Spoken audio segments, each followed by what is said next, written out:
Oke, eh, aku mau jelaskan khalifah sama kalian ya. Khalifah. Apa sih yang ini nanti surat Al-Baqarah, Quran surat Al-Baqarah surat 2 ayat yang ke-30. Ya. Karena banyak yang salah paham khalifah. Khalifah itu apa sih? Gitu loh. Ya. Maka kalau ada khalifah, ada khilafah. Kalau ada orang-orang Islam nggak diperintahkan bikin khilafah ya, kau niku ngerti ora opo? Oh, khalifahnya aja ada kok, maka khilafahnya ada. Kalau ada yang syirik, mesti ada yang musyrik. Kalau ada yang istiqomah, berarti ada yang mustaqim, gitu loh. Itu bahasa itu begitu. Masalah kan kita ditakut-takuti kalau ngomong khilafah. Nanti dikirain terus khilafah itu mau memberontak dari pemerintahan yang ada, ya bubar gue. Nah, begitu, ya. Ya, kita akan bahas ya. Adam itu ya, kembali lagi ke surat 230 ya. Aku bahas kan itu begini tuh. Ya. Dan ingatlah ya. Tuhan berkata kepada para malaikat, aku menjadikan di bumi itu pengganti. Mereka pun berkata, apakah engkau jadikan di situ makhluk yang membuat kebinasaan dan saling menumpahkan darah? Gitu loh ya. Pengganti. Kalau di sini nggak dengan sepertinya, nggak diterjemahkan ini. Coba buka di surat 230. Enggak diterjemahkan. Ya kalau kamu paham ya enggak apa-apa. Ingatlah ketika Tuhanmu berfirman kepada para malaikat, sesungguhnya aku hendak menjadikan khalifah di muka bumi. Ini ada seorang, ini ya repot.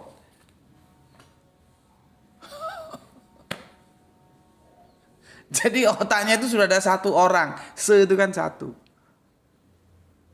Semalam itu satu. Suatu malam itu bukan satu malam. Ya. Ini seorang, enggak, seorang itu dari diksi yang mana? Gitu ya. Jadi sebetulnya ingatlah ketika Tuhan berfirman kepada para malaikat, sesungguhnya aku hendak menjadikan khalifah di muka bumi. Gitu loh ya. Ya. Terus malaikat mengatakan, mengapa engkau hendak menjadikan di muka bumi itu yang akan membuat kerusakan padanya dan menumpahkan darah, padahal kami senantiasa sibuk bertasbih. Subhanallah, subhana. Itu satu jadar Allah yang selalu menyibukkan diri, selalu aktif. Jadi kalau di sini padahal kami senantiasa bertasbih, ya ora apa-apa sih ngerti. Ya kalau mau diterjemahkan gini, padahal kami senantiasa sibuk dengan memuji engkau. Jadi tidak ada waktu, tidak dalam posisi menyibukkan diri dalam puji-pujian. Gitu loh ya. Ya, Tuhan berfirman, sesungguhnya aku mengetahui apa yang tidak kamu ketahui. Nah, sekarang aku jelas no khalifah dulu. Karena khalifah itu ada yang memahami sebagai penguasa. Apakah itu salah? Enggak. Ya, kalau aku khalifah itu pengganti. Jadi begini. Dan berfirman Allah itu ya, aku menjadikan di bumi itu pengganti. Pengganti. Itulah yang menjadi argumentasi mereka ya. Kalau aku belum tentu, aku nggak pakai itu. Ya, aku nggak pakai ayat ini untuk mengatakan Adam itu bukan manusia pertama. Kalau mereka akan menggunakan itu pengganti. Khalifah itu pengganti. kan gini kan, khalifah. Berarti kan harus ada yang digantikan, ada yang terlebih dahulu. Nah, posisi Adam tuh di sini. Maka Adam bukan yang pertama, Adam tuh pengganti, berarti lebih dulu yang digantikan daripada yang menggantikan. Nah, ada yang begitu, ya monggo. Tapi gue nggak pakai itu untuk mengatakan Adam bukan manusia pertama yang gue bilang tadi itu. Karena Adam itu jamak dan dia itu bukan proper name. Lu kadang-kadang dipanggil mufrad Gus. Iya. Seperti manusia. Nah, manusia itu kan jamak, tapi ketika Allah perlu dengan satu manusia kan dipanggil mufrad dia. Nanti kalau jamak ya dipanggil jamak. Tergantung konteksnya. Tentang Adam jamak kan sudah kemarin ya, sudah aku jelaskan gitu. Jadi pengganti, ada yang digantikan. Gitu loh ya. Oke. Sekarang ini aku harus lihat sejarah dulu ya. Ini buku tua ini ya. Aku tanggalnya nggak hafal. Ya. Jadi pengganti ya, khalifah itu pengganti. Aku hapus di sini. Di dunia Arab ada dua kekuatan ya, ada dua kekuatan, yaitu daulat atau daulah. Ya. Umayyah atau Bani Umayyah gitu biasanya. Ya. Satu lagi daulah Abbasiyah.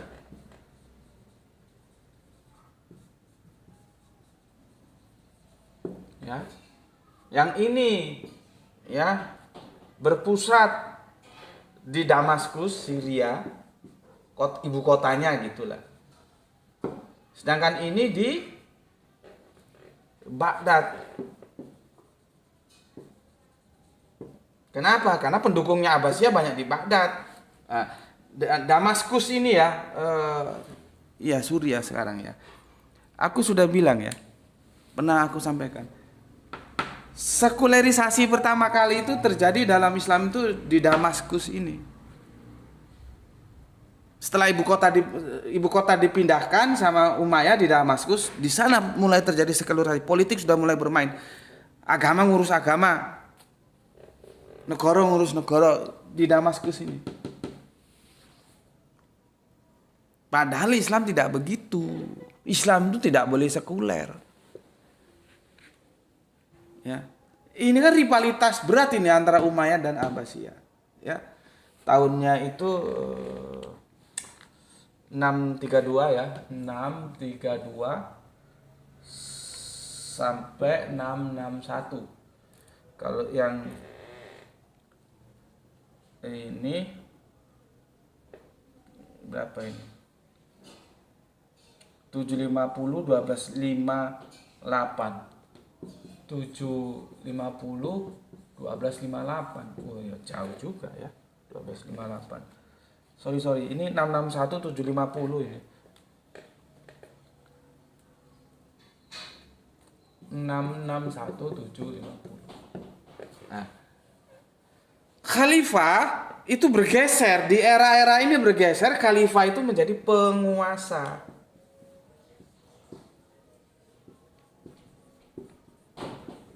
Ini loh. Tapi apakah boleh kita menerjemahkan khalifah sebagai penguasa? Boleh nggak? Jadi ini mau.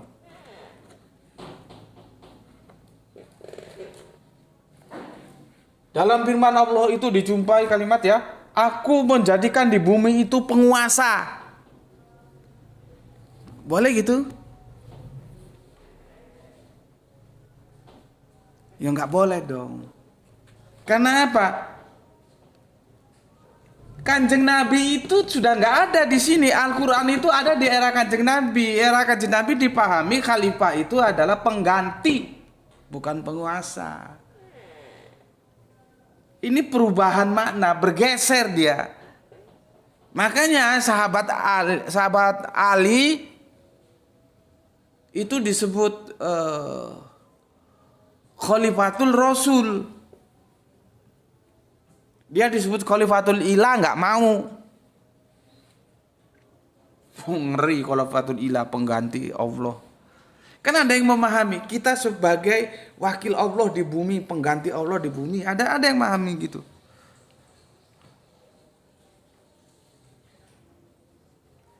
Ya. Sahabat Abu Bakar tidak mau, maka disebut Khalifatul Rasul. Nanti sahabat Umar Khalifatul Abu Bakar. Nanti sahabat Utsman Khalifatul Umar. Nanti sahabat Ali Khalifatul Utsman, gitu. Jadi saling menggantikan mereka, abrogasi. Pengganti. Memang sih pengganti otomatis menguasa sebagai pimpinan, sebagai kekuasaan. Ya, tapi artinya khalifah itu bukan penguasa. Gitu loh. Itu terjadi di era-era ini ketika politik sudah bermain, ada Umayyah, ada Abbasiyah ini. Paham ya? Jadi karena Al-Quran itu sudah ada sebelum era ini, dia tidak mengikuti pemahaman ini. Dan Al-Quran itu tidak tunduk terhadap budaya. Mau mereka akhirnya bergeser karena siapa khalifah?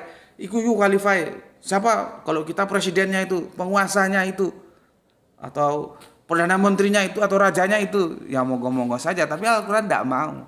Khalifah itu pengganti.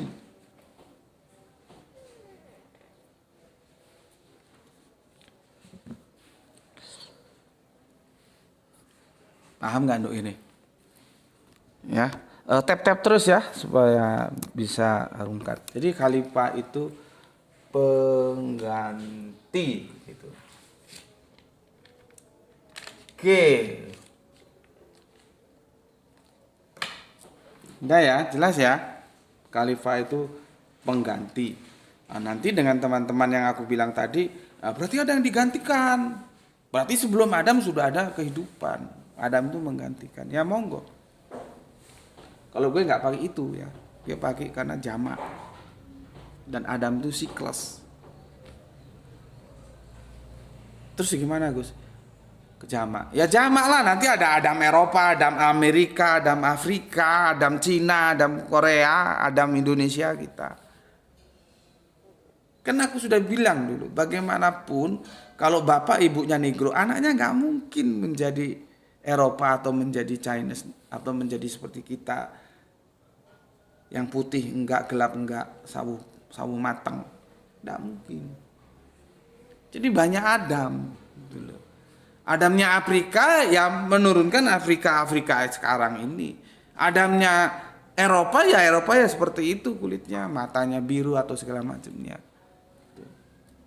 Ya. Oke.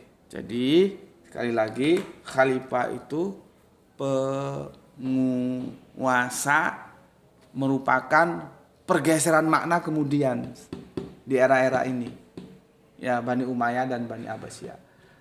Maka karena itu jauh ya dari ketika Kanjeng Nabi Sugeng masih ada, masih berjuang, masih mendakwakan Islam, ya kita tidak pakai itu.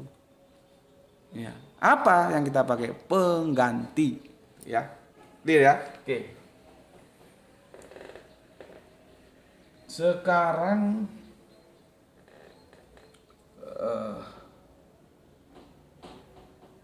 buka, masih ada waktu tuh? 44 sekarang. Karena seperti kemarin kalau kepanjangan 1 jam hilang dia datanya, nggak tahu. Ya. Buka Quran surat Al-A'raf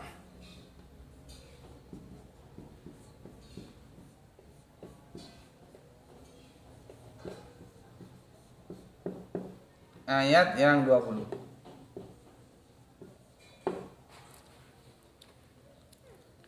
Ya. Aku sudah berkali-kali bilang, ya, Kalau baca Al-Quran itu harus ekstra hati-hati, nggak perlu buru-buru. Jadi aku ngajak kamu tartil, ya jangan buru-buru baca Al-Quran itu. Ya. Kemudian di Al-Quran itu ada bahasa harafiah metafora, ada bahasa mukamat, ada mutasabihat, hati-hati. Ya, gue cerita dulu nih.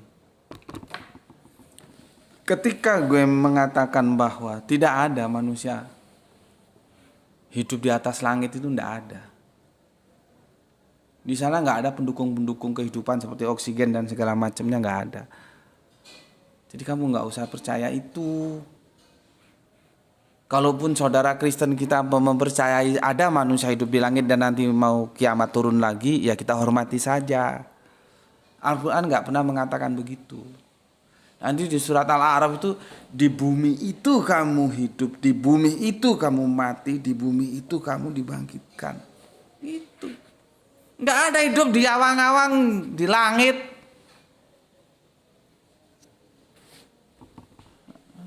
Makanya gue kan enjoy saja ketika gue bilang diskusi sama teman-teman Kristen. Nggak ada ceritanya orang hidup di langit. Itu aja terjemahan bermasalah, di langit atau di surga, Uranon atau paradis itu beda. Ya, nggak ada. Nah, terus perdebatannya kan di surat An-Nisa. Nah itu Gus, setelah ini Al-Quran ya, lepas lagi tuh. Tuh, kenapa ya tuh ya?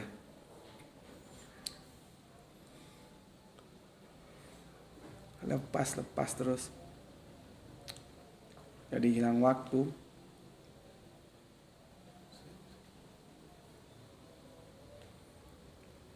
Seperti ini, kalau nanti ada yang bilang itu Kanjeng Nabi Isa diangkat,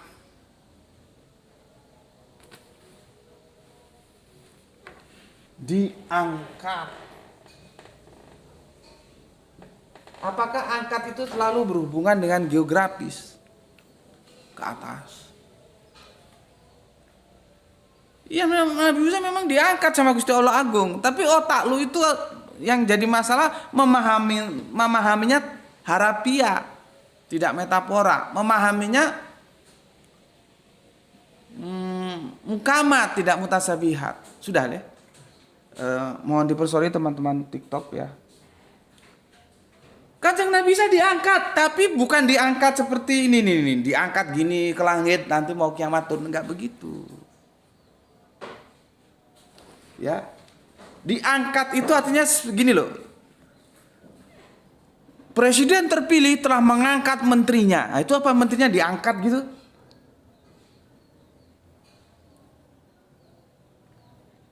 Ini kalau disuruh ngaji Al-Quran ini gobloknya minta ampun, gue kasih tahu nggak mau tahu. Nggak ada orang hidup di luar planet bumi ini. Jangan percaya. Kalau saudara Kristen kita mengatakan ada, ya sudah kita hormati saja. Gitu loh ya. Jadi diangkat itu artinya itu waktu gue jelaskan itu kan gue kan bertemu dengan alumni dari Al-Azhar Kairo kan. Dia pemahamannya kuliah di Al-Azhar Kairo. Pemahamannya itu masih mainstream, gue heran juga. Dia nggak tahu yang di Subiha itu apa. Kenapa kok aku nggak mengatakan yang disalib ini Pak Ijo kayak Mukidi kayak Mulyono kayak, kan nggak dikatakan karena memang nggak ada yang di Subiha itu apanya gitu loh, nggak tahu. Itu dari Maroko dari Al-Azhar sana kuliahnya. Ya mending di rumah saja kuliah, jauh-jauh habis waktu, habis biaya, otaknya masih mainstream aja. Ya. Jadi angkat itu artinya dimuliakan gitu ya. Nanti terus ada kata turun. Jangan juga lu bilang turun itu geografis dari atas ke bawah. Itu harafiah banget gitu. Itu yang bikin lu goblok. presiden kelima telah turun dari kursinya. Itu apakah terus turun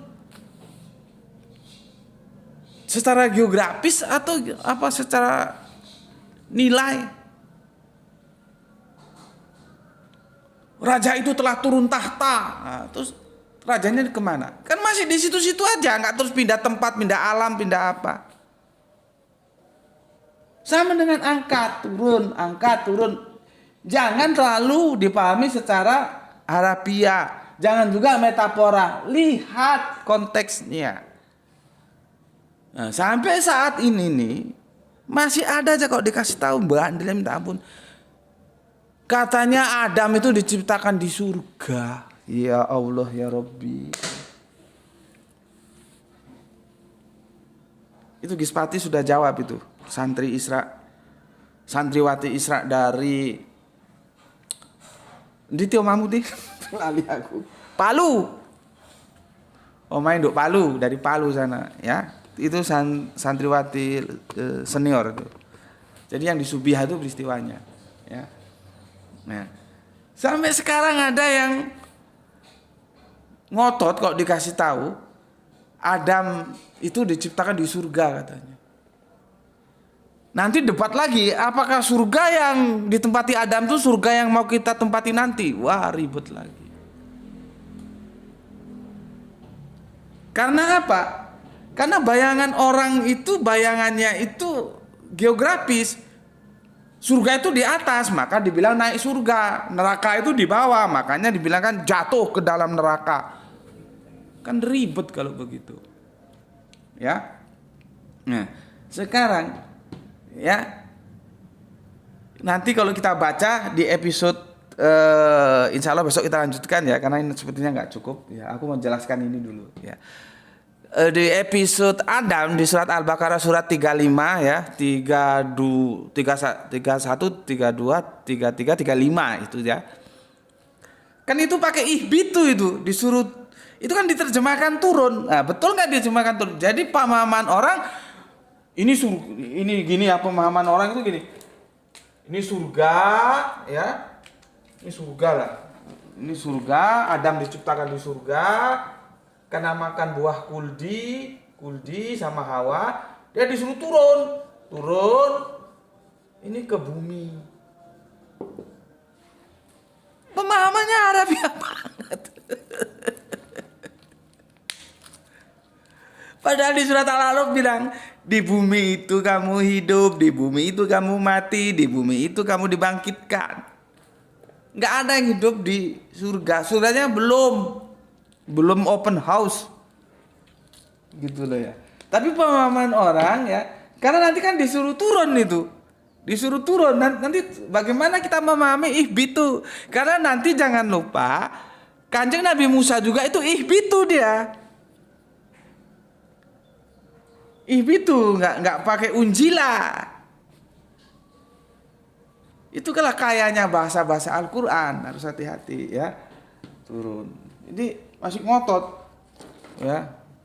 Di mana? Di surga, karena berdosa makan buah kuldi terus disuruh turun ke bumi. Lah kalau turun itu apakah terus pindah tempat seperti presiden itu telah turun dari kursi kekuasaannya, apakah dia terus dari bumi keluar bumi gitu? Kayaknya masih tetap aja di bumi. Karena turun dan angkat selalu dipahami harafiah, itu yang masalah ya. Oke. Masih ada waktu berapa tuh? 7 menit ya. Aku apa ya? Gini maksud aku ya. Kita harus sepakat dulu surga dan neraka.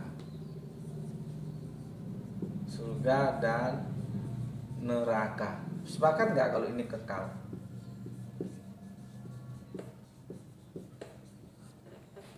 Sekarang kita tekstual saja lah ya. Sepakat nggak?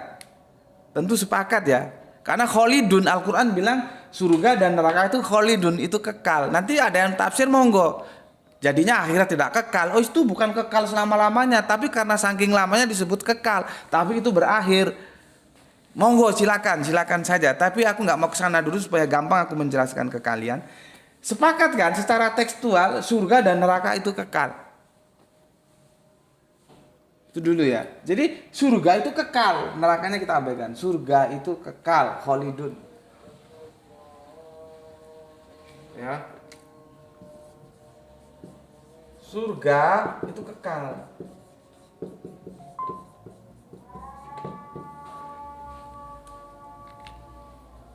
Udah ya. Oke, sekarang kita baca. Apakah Adam tuh diciptakan di bumi atau di surga ya. Begini. Ya. Ini aku harus segera selesai ya, terus sholat asar terus ke Malang ya. Jadi waktunya sudah limit juga 7 menit. Begini. Aku langsung ke terjemahannya ya. Lalu Syaitan membisikkan pikiran jahat kepada keduanya yaitu Adam dan pasangannya jauh jaya untuk menampakkan kepada keduanya apa yang tertutup dari bagi keduanya yaitu auratnya.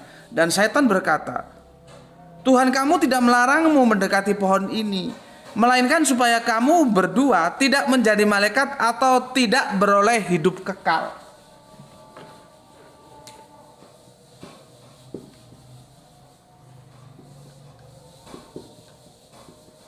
Ini loh.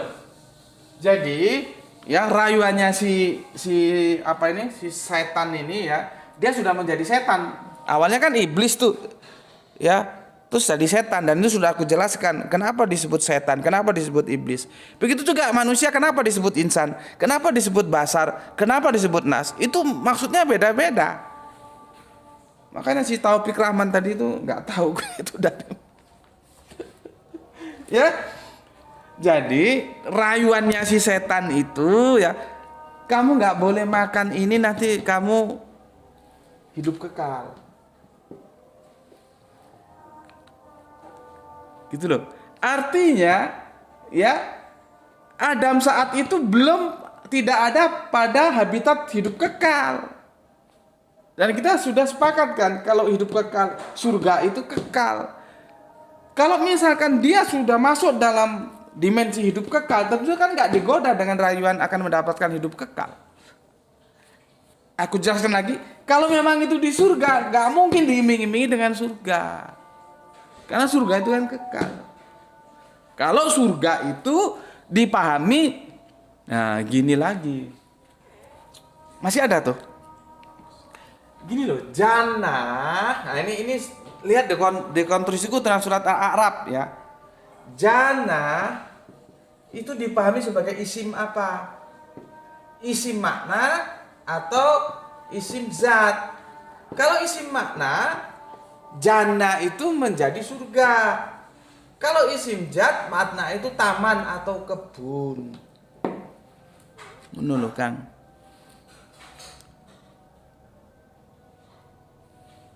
Ini insya Allah besok kita bahas ini ya tentang jannah. Dia isim mana atau isim zat? Karena keliru menentukan isim bubar itu. Nah kembali ke sini ya surat Al-A'raf. Dia diiming-imingi hidup kekal sama si rungkat lagi.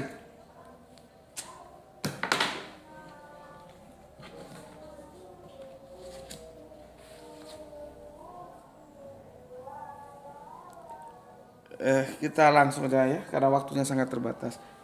Diiming-imingi hidup kekal berarti kan dia bukan hidup kekal, berarti dia tidak di surga karena surga itu kekal gitu loh.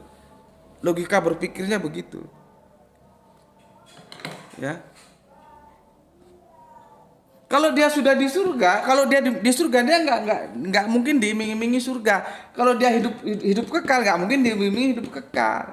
Jangan makan buah ini, jangan dekati pohon ini karena apa nanti kamu hidup kekal. Itu loh. Ya, hidup kekal itu, kekekalan itu adalah surga. Neraka itu kekal. Maka artinya di sini tidak di surga yang dipahami secara seperti sekarang ini. Ya. Oke. Itu dulu yang bisa aku sampaikan karena waktunya juga sudah habis dan bolak-balik rungkat ya.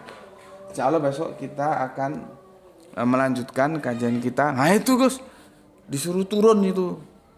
Berarti dari atas ke bawah, surganya di atas, buminya di bawah. Ihbitu itu apa sih ya? Ya, oke. Sampai di sini dulu sudah 1 jam tuh. Ya, pesan aku jaga Allah, jaga Kanjeng Nabi, jaga imanmu dalam bingkai keindahan Islammu, tapi tetap memberi hormat kepada saudara kita yang memilih jalan lain karena mereka tetap saudara kita. Ya, semoga mendapatkan keberuntungan yang belajar dan yang mengajar, yaitu rezeki yang barokah dan kesehatan yang prima. Selamat menunaikan sholat asar, di sini sudah masuk asar, dan selamat menunaikan puasa yang sudah tinggal menghitung hari lagi ya. Insya Allah kita akan tutup, semoga kita tetap bisa menunaikannya secara baik. Ya, terima kasih untuk yang ada di channel TikTok dan channel YouTube, meskipun bolak-balik rungkat ya. Bil khusus untuk yang bersolawat ucapkan terima kasih. Insya Allah besok kita lanjutkan. Akhirul kalam, alhamdulillahirabbil alamin. Matur nuwun.